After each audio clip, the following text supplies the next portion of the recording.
Thank you, Kathleen, for that very gracious introduction. And let me just say that CJE is very fortunate to have a hardworking board of directors and a leader of that board in Jean Taylor. You do such a great job. You bet.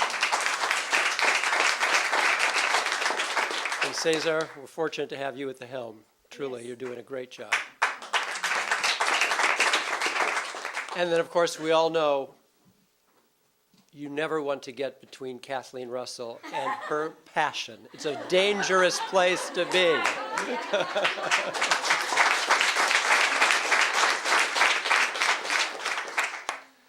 It's also a special privilege tonight to be honored with my colleagues, Supervisor Steele and Assemblyman Bell, people I've admired for many, many years. They've been in public office longer than I have. And I have to tell you that Jim Bell is a great addition to the legislature in Sacramento these days. So, Jim, it's good to have you as a colleague there. And, you know, for many years I have been such a defender of our third branch of government, the judiciary, especially when the radical right is taking such cheap shots at it with all of this activist judges and the demise of our court system. And without courts, the administrative branch, the executive branch, then has one less battle to fight, and then of course it's the demise of the legislative branch, and you have the imperial presidency or the imperial governor.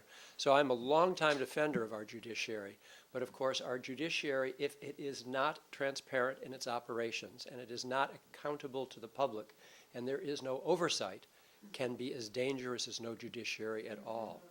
So when CJE came to me to talk about this audit, we sat down and along with Barbara Kaufman and many of you in this room, litigants, came to our San Rafael district office and told me your stories. And they were painful, heartfelt, and in many cases, tearful stories. And as one who was assessing the situation, there was no way I could leave that meeting and think that there was any hidden agenda going on other than parents. Both fathers and mothers were in that meeting who were experiencing horrific abuses in the family court, not just in Marin County, but also in Sacramento. I think there was one from Alameda as well. So we then sought the audit, and JLAC is the acronym for the Joint Legislative Audit Committee. And as Kathleen mentioned, it is bipartisan, and it is from each of the houses. And we needed both support from the Senate representatives as well as the Assembly. And it's also designed such that you need bipartisan support. So it's a double hurdle to surmount to get the audit. And the audit we're requesting is in competition with other audits that other colleagues of mine are requesting. So it's a real battle at that committee. And Kathleen and Jean and others from the Center for Judicial Excellence were in the Capitol tirelessly lobbying my colleagues. We, of course, doing what we could, but you were doing the heavy lifting, door to door, meeting after meeting after meeting. And then there were delays, and some of them were intended and some of them were not, and there was doubt as to whether this was actually even going to come up for a hearing or a vote. Well, the day finally came, and we knew we had maybe one or two Assembly members who were going to support it, and in addition to Jim Bell, we knew that maybe at least one Republican. But then, as we made our presentation, it became very clear that there was no one who's going to not vote for it.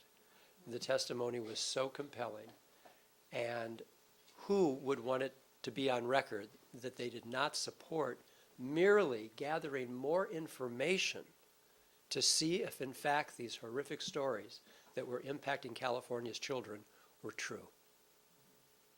So we had a unanimous vote that day, and we all left with a big smile on our faces.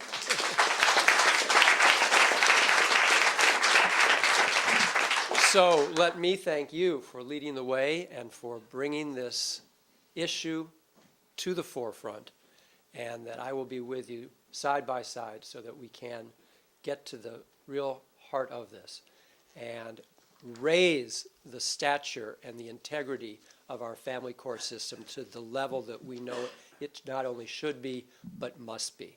Thanks again.